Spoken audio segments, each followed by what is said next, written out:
To celebrate the International Day of Solidarity with Palestinian People, we wanted to interview 3 different profiles about the hidden Palestinian culture to get them know better. I have interviewed S from Egypt, Kay from Morocco, who is a student for international relationships, and S from Greece, who has been a volunteer for the UNESCO and has been in Palestine some years ago. اليوم العالمي للتضامن مع فلسطين. المقابلات. Let's start with the culture part. 3 main cultures of Palestine. Whenever we say the word, there were like 4 customs or traditions. Whenever we say Palestine, these are the 4 things that comes to my head. Like the first one is this one. For you to see it actually. This one is only related to Palestine. You might see it for Arabs in general. They wear it like this, but this texture is actually only related to Palestine. And this here, we call it kufia, and this here is the meaning of the leaves of the olive tree. This is like the leaves of the olive as well. So it's a part of the culture for like deeply part of the culture. Yeah, for example, fishing as well. Here, this is the fishing thing, like where the nets. Yeah. This is also for fishing. Oh. So there is that is actually a part of Palestinian culture, and they're representing it in their clothes. For example, this is the kufia. I'm sure you know it. I mean, everyone knows it now. Thing would be tatriz. Tatriz is an art that women used to do. They are like wearing this gown, which is special made for each city. So each city or each region, they have their own texture for the gown. It's colorful. It's made by, like, it's handmade. And if you can see the textures here, like the color and the pattern and everything, this is only related to one region. So whenever you're wearing a gown like this, you know which region she comes from. So when she leaves goes to her husband's house in another region, she makes this by her own. She makes it for her children, like girls, and they wear it, and they know where they come from. It started to increase when the places got more occupied and they have to leave this place, and then they used to do it to show that, yeah, we come from this place.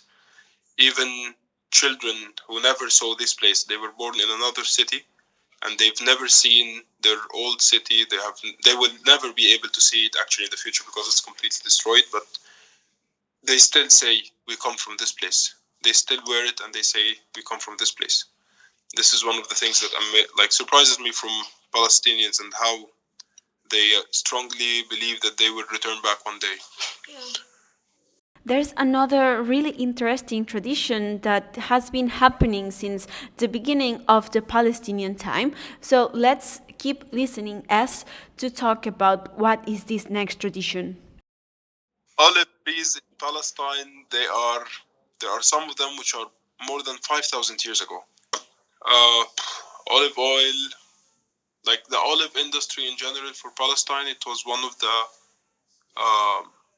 sources of income in Palestine for so many years, and because of the variety of olive trees and how good they are, and their huge like they harvest a huge amount of them. So Palestinians, they used to go on the olive harvest season, and this was also a tradition. Like they were making groups and they go and they enjoy it and they just harvest the olive, and like kids, old people, women, everyone as a family. So olive oil in Palestine is a tradition that have been there for centuries, and they are very expert in it. And they normally eat it with something called za'atar. They eat olive oil with za'atar bread, and this is something very common. They eat it every day for breakfast. They make like the bread and they put the za'atar on top of it. Za'atar is like herb on top of it, and the olive oil, and this is the meal. And it's a very, very nice meal. Very healthy, by the way. We start talking about traditions, and of course we cannot forget the food, because the food is a really huge and important part of the culture in every country. So let's keep talking about food and let's see how delicious could be the Palestinian gastronomy. But also they have their food like something called مسحب and مقلوبة. This is like kind of chicken which is cooked underground with rice on high pressure, so for many hours, and they call it مسحب. مسحب in Arabic is like pulled. So they, because after they cook it, they can like just take the bone from the chicken, for example, like this, and it just get pulled because it's been so much cooked and so juicy. Thanks to Kay, we discover a new traditional dish of Palestine. So let's keep listening to her. Let's see what she tells about it. As for example, there's magluba. It's something that they flip it. It's be cooked in a thing in the pot, and then when it's ready, they just flip it. All what they told about it, the traditional food, sounds really delicious, but let's continue. Let's continue with another tradition. Let's continue with a dance tradition. Let's see what S can say about it. Dabka is a dance that they invented somehow, more or less, in the past to show like they are not afraid of the people in front of them. It's a very aggressive dance. You could see it, I think, in some weddings or in some videos where they hold each other's hand and they jump and they are like go down and go up. It's also something related to Palestinians. And now they are doing it for weddings, for every celebration. It's been there also for centuries, and it's a very good tradition. We also do it sometime in Egypt in our weddings. The dabka is well known all over the world, and it originated from Palestine. It's great to see how the Palestinian culture can be shown in other parts of the world, like the dafka in the weddings in Egypt. Besides, S was talking about another tradition that personally was really shocking for me, but also it was really surprising for the Palestinian people who keeps doing.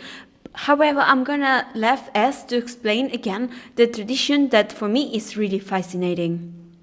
The last thing for me would be the key, the house key, that every Palestinian he carry with him the key of the old house of his grandfather or grandmother that was destroyed or was taken by settlers. So every child, when he is born and he is somehow the oldest, the eldest of the generation, they hand him the key. Tell them that this is the key of your home in like the occupied places like Yafa or Hassa or anything. One day you will return back. So from it, he have this key, and it's a responsibility for him. They know that they will return back. They know, they have a belief inside of them. Like I talked to many Palestinians during my life, whether here in Austria or in Germany or in Egypt or anywhere in the world. I traveled a lot, so I know a lot of Palestinians all over the world. They know that they will return back, and they always have this key. They always have this key with them. This shows how much they belong to one place. Thank you, S, for sharing this story with us. Also, Kay is gonna talk about how the Palestinian people feel, so let's listen to her. Well, Palestinian people, they feel like they are Arabs from the Middle East because they obviously they are Canaanites, so they've come from the Canaanites tribes, and it's a very, very, very old tribe that appeared like in the second millennium before Christ, and they were living there ever since. Of course, they mixed with other people who came from Europe, from other places in the Middle East, and yeah, but they identify as Arabs, and they're proud of it. Right now, a question that might come to your mind: if they identified as Arabs, how they speak? What language do they speak? They speak dialect, they speak another language which is not Arab. So let's keep listening, Kay, and let's see if she can explain it to us. Of course, it's Arabic, but it's dialect of Arabic, and it's very, very. I mean, even people who would speak the proper Arabic would understand them because it's really near to the Arabic, the proper Arabic language. Not, for example, in Morocco, it's our Arabic is a bit very different from the proper Arabic. You know, they don't even understand us. The Palestinians wouldn't understand Moroccans, even though it's Arabic, but because it's mixed with French, with Spanish, you know, with the Berber, Amazigh. Yeah. So yeah, it's a bit of a mix. But for them, it's the Arabic of the Middle East is the closest to the proper Arabic. So they speak Arabic, but in a dialect. Wow, really interesting. They speak Arabic but in a dialect. How it's going to be the music? So let's keep listening, Kay. She's gonna keep explaining to us how is the music in Palestine and how meaningful can be. Yeah, there is a lot of songs, a lot. Like I think that the Palestinian songs are more. How would I say this? Like. I feel like they have more meaning because majority of them are like about the land, about coming back to the land, about how Palestinian they are. For example, I everyone knows this song. It's like "Ana Dami Falastini." It's viral song. Everyone knows it, even non-Arabs. It's viral. Everyone knows it, and it means my blood is Palestinian. There is a song. It's very famous because back in the days, of course, Israeli police or the army, majority of them knows Arabic because, of course, like they know because they live there and they have to know because basically it's the language of the people there, so they need to understand what they're saying.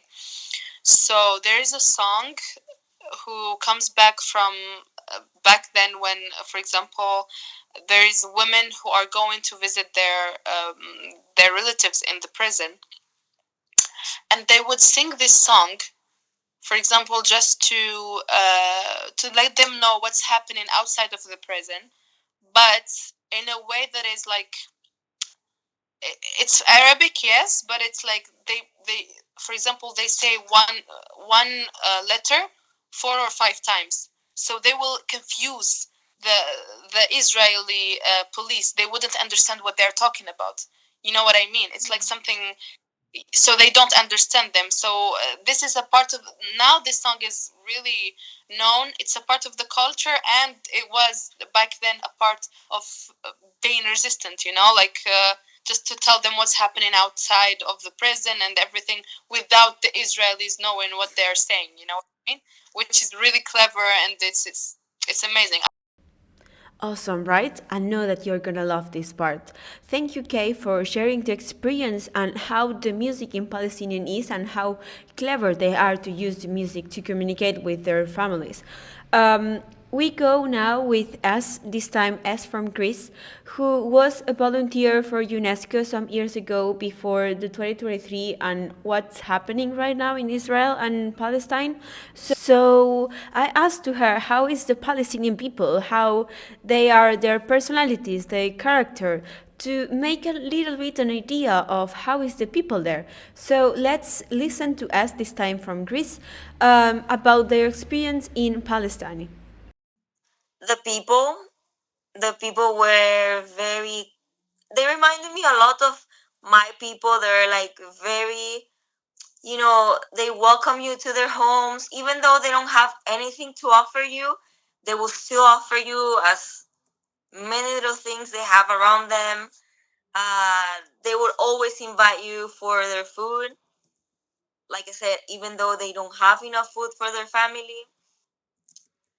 eh, when they see a foreigner, for them it's something very big. Like somebody special came to our country to visit. They felt special that you have considered visit them.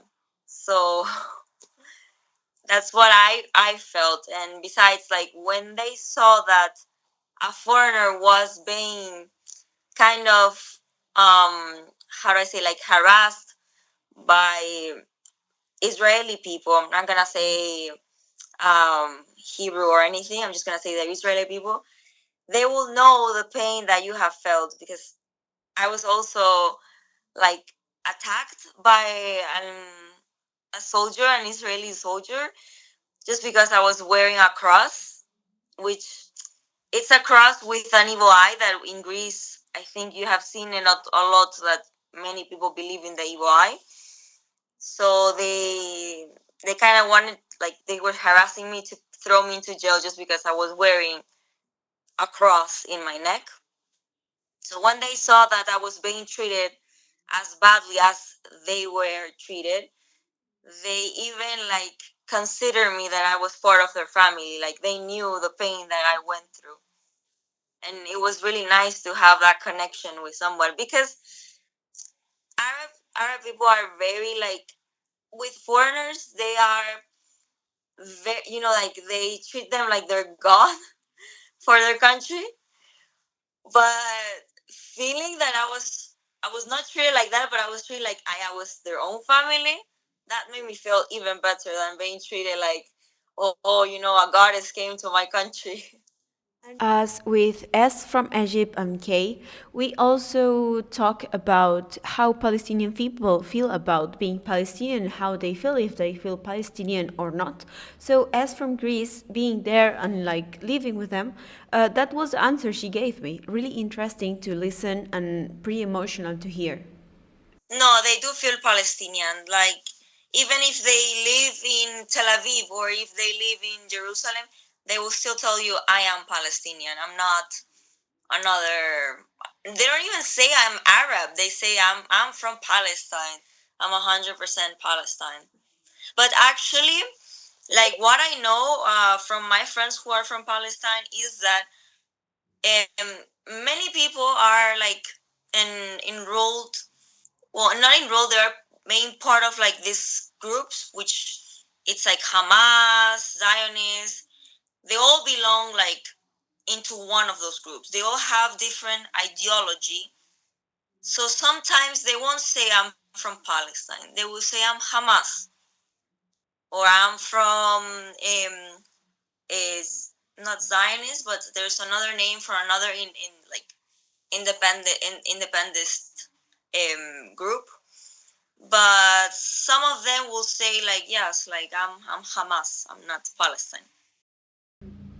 I asked S how she could know such a lot of information of the different groups that are in Palestine right now, and she told me a little bit about her background, so there you go.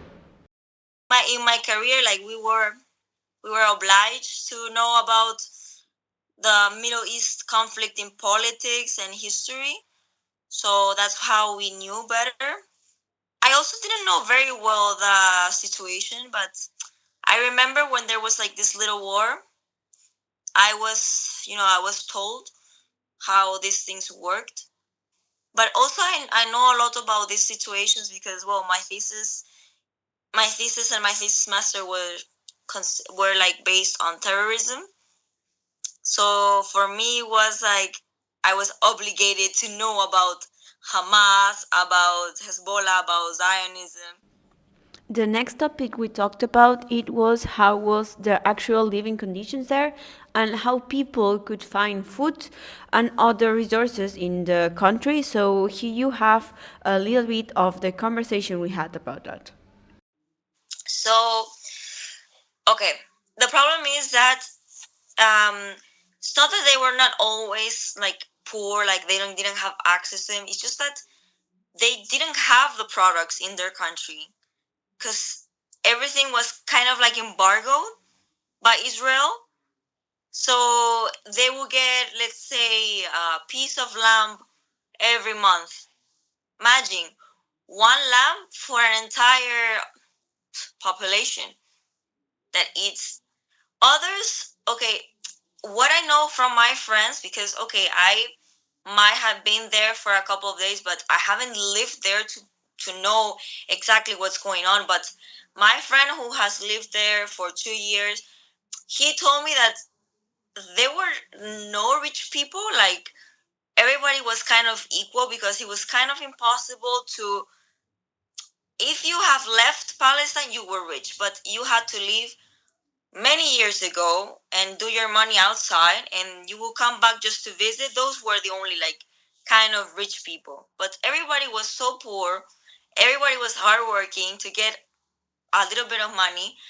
And what they did is that they tried to eat whatever they could get, because they didn't, especially in Gaza, they didn't have access to it, because Israel wouldn't let them have access to food, or sometimes they would cut them water. But thank God, like in the West Bank, they have like this water resource that could help Palestine a little bit. But everything, like electricity, water, and access to food, everything was under the control of Israel.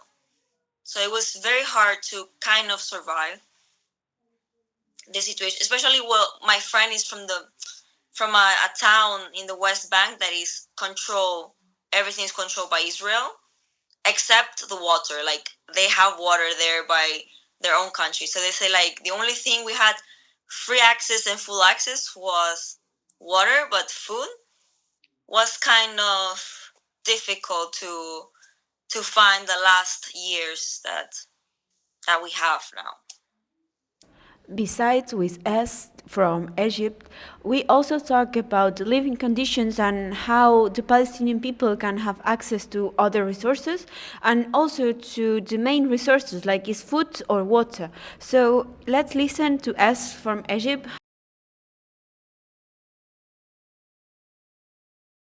Yeah, I will tell you the current situation of, like, I will try to make it as simple as possible. So, if you are born in Palestine, you're a Palestinian.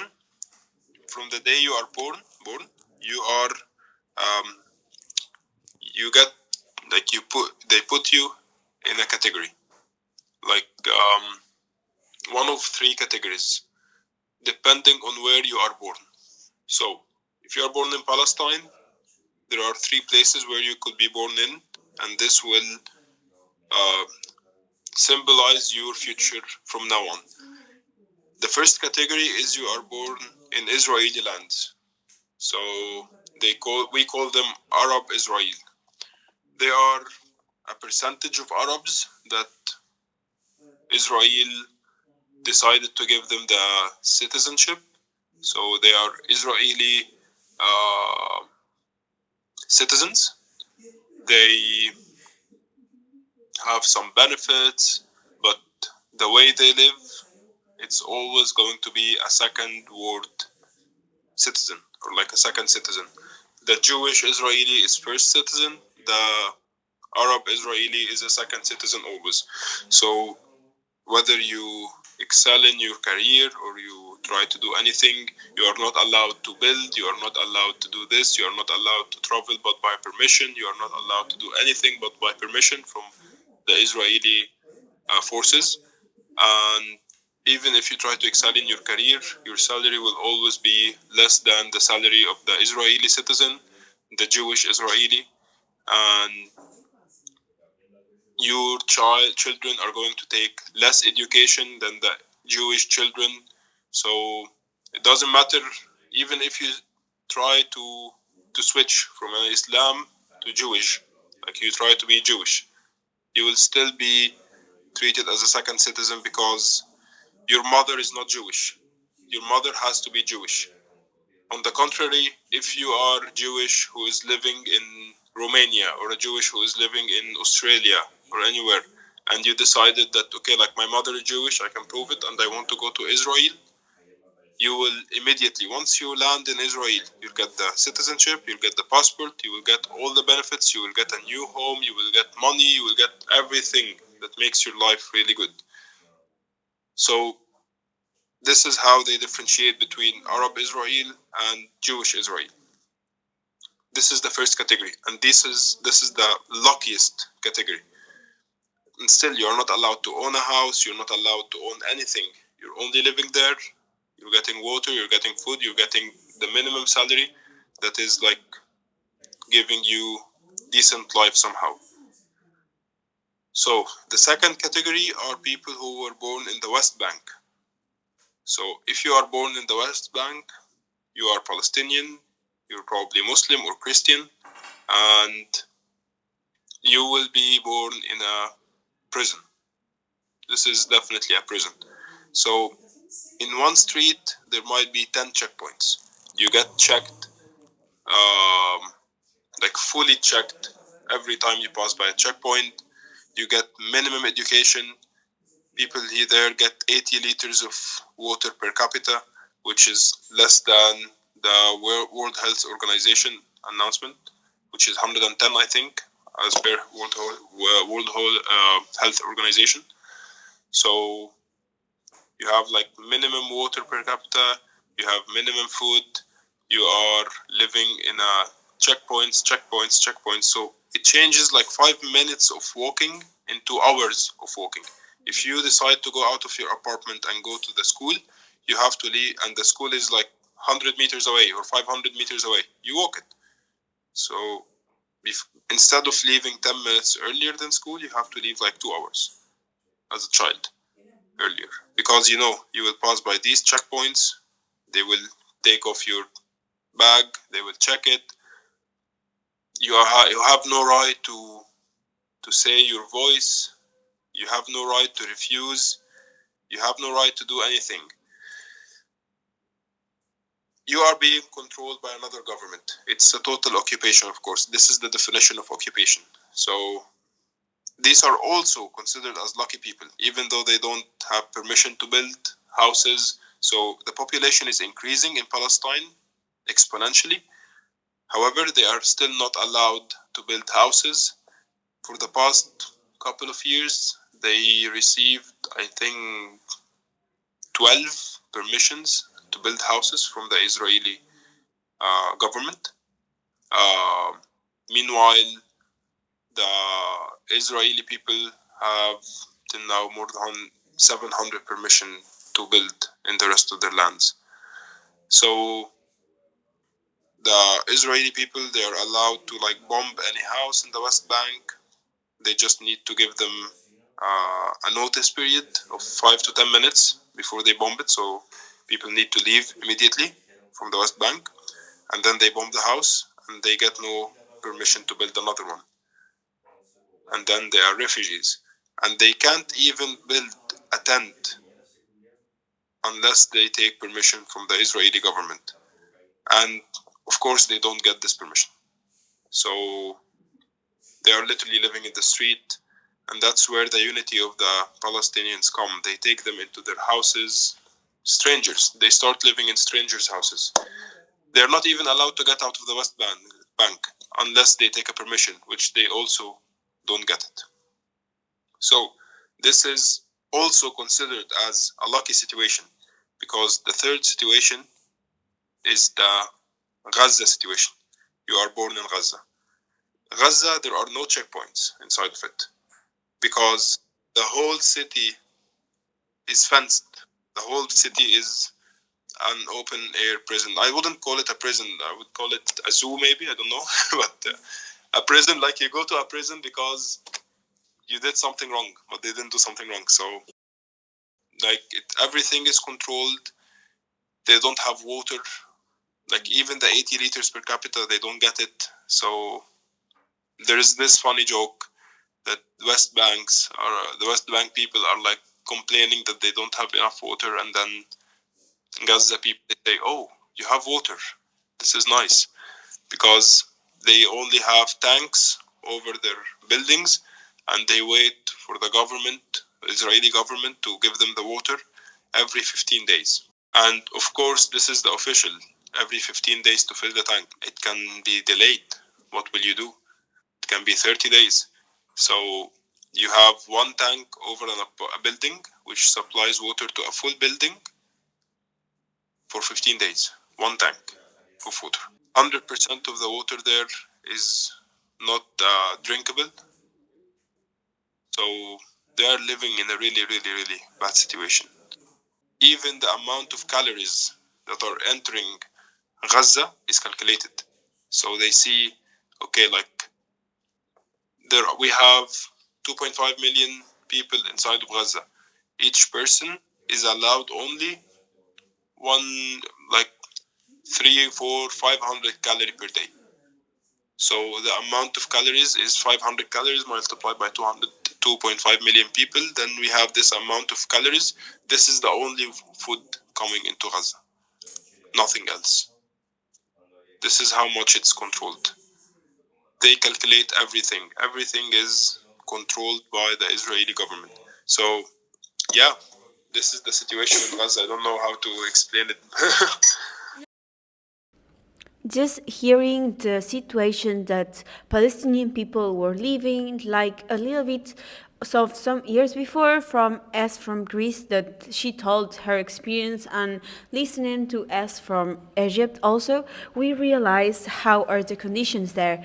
Also, the next topic we talked about, it was how people there are helped, for example, with the help of the NGOs. So let's see if the NGOs there are looking and doing the job that they are supposed to do, and how they can maybe try to get the life better of the people there. Definitely, there are some NGOs which are really helping, like the Red Cross and the Moon thing. I see it a lot. We actually make donations for it. I made donations personally, my family making donations for it. So we can see that they are really helping. We can see that this is the only actually medical institute that could be provided in Gaza. Know that UNICEF are trying to do something. I know that it is going on, but I didn't actually search it because I don't see that they are actually doing anything. Like from my perspective, they are just, it's just an image that they are trying to build. I didn't see anything that they are actually trying to do. Like even the helps that they send to Gaza people, it's expired biscuits. We saw all the videos. Like you have the truck, and then people from Gaza, they open the trucks and they get the biscuit, they get the food out, and it's only biscuits. And they look at the expiry date; it's expired. It's not even eatable. And they don't have anything else. They eat it. What can they do? I couldn't believe what I hear, so I asked to S to see if there's some proof about it, and he was really convinced that there are really videos, and there are a lot of them in internet, and he can send it to me. So let's keep listening what he was saying. Many videos, I can send it to you. Unfortunately, it's in Arabic. They are speaking Arabic, but you can see like they are holding the biscuit pack, and they are showing the expiry date. Like they are saying, this is the food that they are sending us. They are saying this in the video. This is the food that they are sending us. That's how they say they help us. And they are screaming in the video. They don't know if they should feed their children this food or not. Like they are afraid to feed their children these biscuits, but they have no other option. People in Gaza right now, they are out of resources. They are only trying to cook bread on wood, like fire. They make wood fire and they try to cook bread on top of it, but they are out of resources even to cook the bread. I don't know, like really, like women, they are taking the trash, like the paper and carton from the trash, to make the fire, to cook anything they can cook for their children in the street, and killing them. Imagine you're burning trash to cook food. Imagine the smell that you are inhaling. Imagine the poisonous. And they are even out of resources to cook this kind of food. So I really don't see that they are doing anything. Right now, at least. Maybe they did something in the past, which I'm not familiar with. I can definitely say that no, Arabic countries are not really helping. I can see that Egypt is really helping, and Egypt is actually the only country which is helping. Maybe Iran is also helping a little bit, or Iraq. I'm not sure which one of them. But where are Saudi Arabia? Where is Saudi Arabia? Where is United Arab Emirates? They are supporting Israel. They are supporting them with funds. They are supporting them with everything. So when I speak today, I don't speak on behalf of Arabs. I only speak on behalf of Egypt, maybe. Like, I'm so disappointed. I feel sorry for what's going on. I don't know. Like, I don't know if I saw someone from Saudi Arabia, what I will do with him. Honestly, like I'm so disappointed that their government so can't believe that this is happening. Like an Islamic country, Arabic country, and they are supporting the genocide like this. This was surprising to all of us. We are helpless also. I only see that we can send them donations, like to the Red Cross. We can send food, we can send water if the Israeli government allowed us to pass anything to them, but no local going to Palestine. They are on their own, and this is why I feel sorry for. But they are on their own. This is the truth. Gay also knew about other NGOs that are in Palestine, either in Gaza or on the mainland. So let's listen to her of what type of NGOs and how they do that. That's true, and there is a lot of NGOs there as well. There is an NGO in the West Bank called and Gaza as well, called Sawa, which means together in Arabic, and the dialect, the Palestinian dialect. There is a lot. There's the PRCS. There's a PNGO. There's a lot, but are they doing their jobs? I don't know. There's the Red Cross as well. The Red Cross is doing their jobs in Gaza. They're working there in Gaza throughout what's been happening, and yeah, the Red Cross are doing their job in Gaza. I saw what was happening, and even if in the West Bank, but still they are still attack, like bombing, for example, ambulances of the Red Cross. There would be an ambulance going with injured people, and they will be just bombing them and killing the med team as well, the medical team. So calm times, yes, the calm times. I think they were doing basically their job, because I was seeing that there is, for example, doctors from outside of Palestine, the Norwegian doctors, American doctors, even teachers, like foreigner teachers. But is it really helping? I'm not sure. Is it really helping the people there? Is it preventing something? I am not really sure, because they're, as I don't know, as everyone knows, it's like their situation is really not good. Not in Gaza and not in the West Bank. So it's not really doing much, but we are grateful for the least that they are doing. So yeah. Okay. After talking with Gay and S from Egypt, I also wanted to ask the work of UNICEF in this kind of territories. So who better than someone who has been a volunteer for UNESCO, as it is S from Greece. So let's see what is the UNESCO work and how it works itself, how you can be a volunteer. Let's see and listen S of how was about her experience being a volunteer in Palestinian. I went because I was working for UNICEF for a long time. So you actually, when you work there, you subscribe yourself to visit other countries who are under war, to help with food, alimentation, infirmary. So they send you, they tell you, like, okay, so there's this position in Afghanistan, there's this position in the border of Jordan with Syria.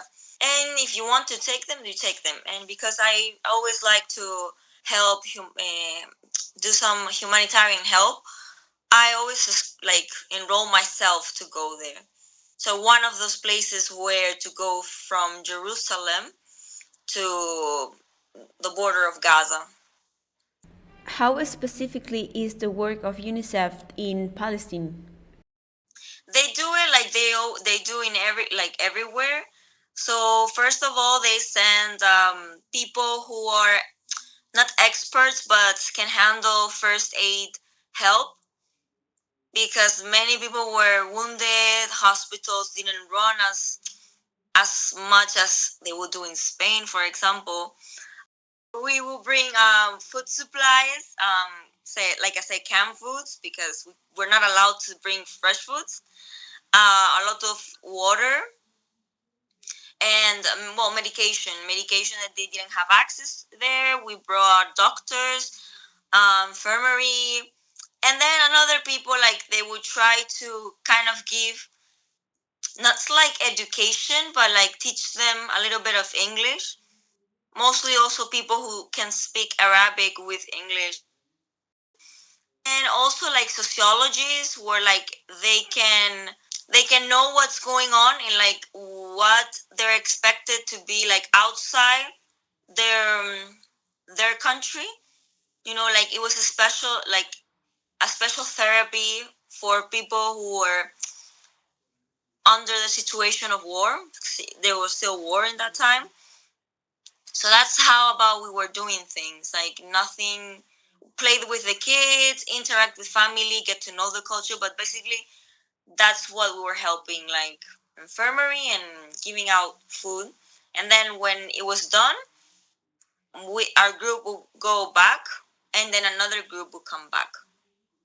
It's surprising also to hear how an NGO of this hugeness as it is UNICEF works from inside, and for a volunteer who has been with UNICEF also working in a war zone. Also, S surprised us with more details about how is it to be a volunteer for UNICEF.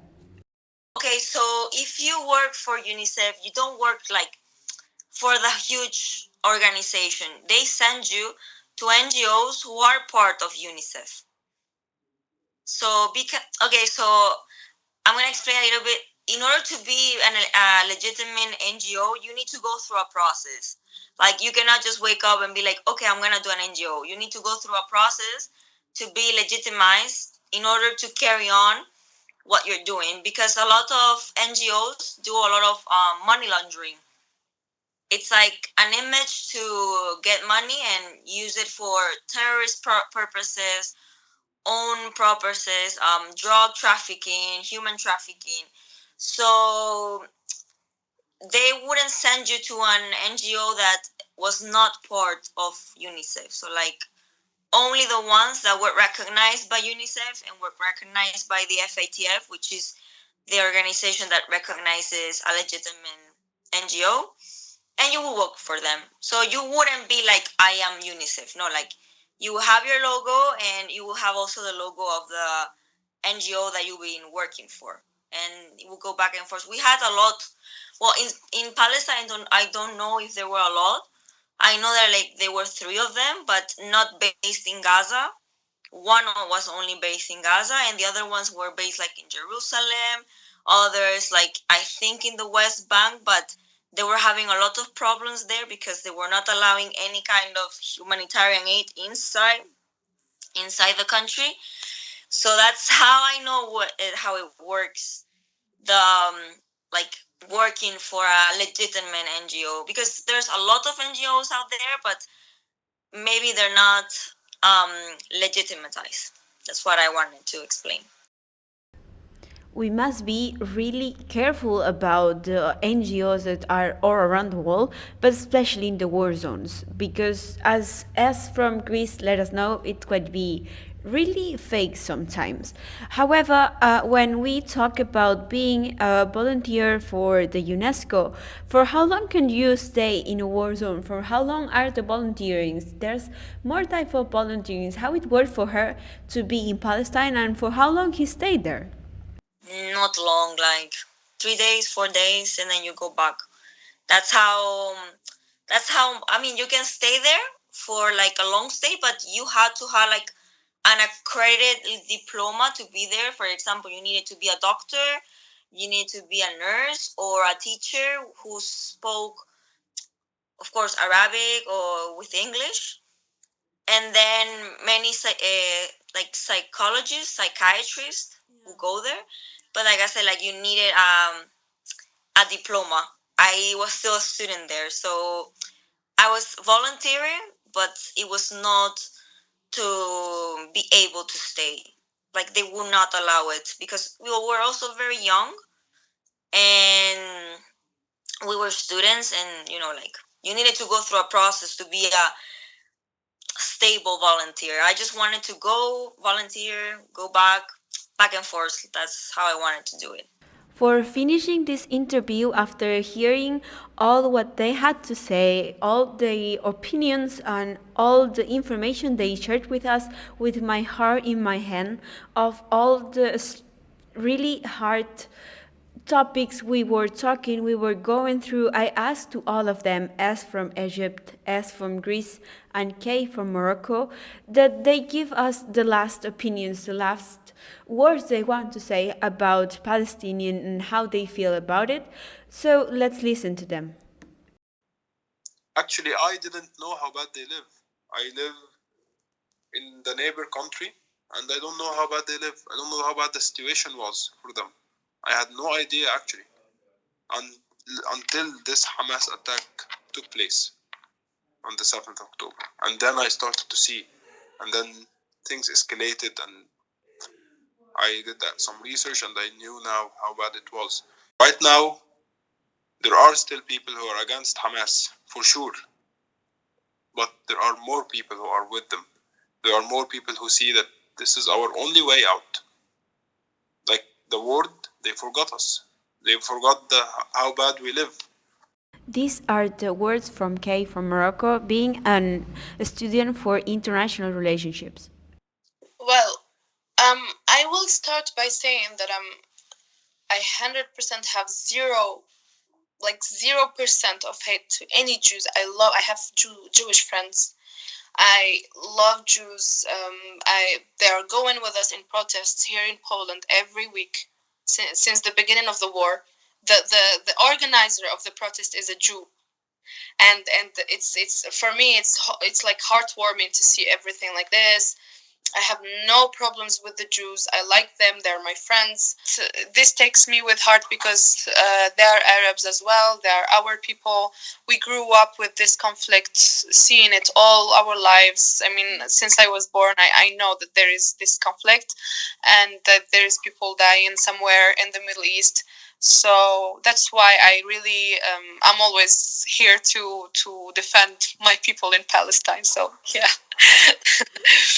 Besides, I asked her for the professional opinion, being a student of international relationships, and that's what she answered to me, that it's really heartbreaking. This is all interests. It's not really about land or promised land or no. It's about interests and geopolitical interests, economical interests. They want everything. They want the petrol. They want everything. So for me, this is not only a conflict of religions, as they're saying, like because they want to make it a conflict of religions. Because if it's really a conflict about religions, Palestine wouldn't live years and years ago with, because there's not only Muslims in Palestine. There's Christians and there's Jews. Jews Palestinians, Jews Christians, and Christian Palestinians and Muslim Palestinians, and they were all still till now. I mean, if you go to any city in Palestine in the West Bank, you will see a church, and in front of it there is a mosque, and people are really living together. There is no war of religions and everything, but they want to make it as a religions, but it's not. It's not about religion. It's about interests in general. As well as with Kay, I asked to S from Greece what was her opinion, and that's what she answered to me. Okay, and this is a really difficult response because as a political science student, I feel that this war is not going to end very well for Palestine.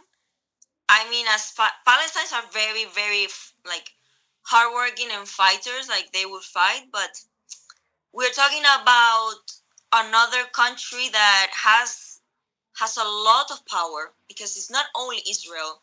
There are a lot of countries that are behind Israel who have a lot of power, and they're gonna go against, they're gonna go fight with Israel, and this might cause a really maybe a third world war, because all the Arab countries, if Israel starts bombing Egypt, because they are considering to bomb Egypt or Lebanon, it's gonna cause a war between Egypt, which Egypt has a really big force, the North Africa, like the most strongest army in North Africa. Then Iran is gonna come, which they have nuclear weapons. And if Saudi Arabia considers to go to war, which in my opinion, I think they're not gonna come. I think if Lebanon, Iran, Iraq, and Egypt fight, like it's gonna be a really huge war, because we are dealing with superpowers, with other not so much superpowers, but they have a strong military. And if those countries are gonna go to war, Turkey is gonna come inside, and Turkey, well, they also have a really, really big military power, and it's gonna create chaos. I think Palestine might not be in the map anymore, because they are gonna destroy it completely. They're already destroying it, and it's a really, really, really like difficult situation to see it from now. But I feel like Palestine, I don't know if they have. I'm really sorry for them, but I don't know if they're gonna have the possibility to win this war, because we're talking about a major power. Unless Russia also comes in and helps them. But if Russia doesn't step in, and if Turkey doesn't step in, might be very difficult. The situation might last many years. Yeah. And in the UN, I mean, 4 days of ceasefire is not a ceasefire. It's like, let's take a break and let's continue playing.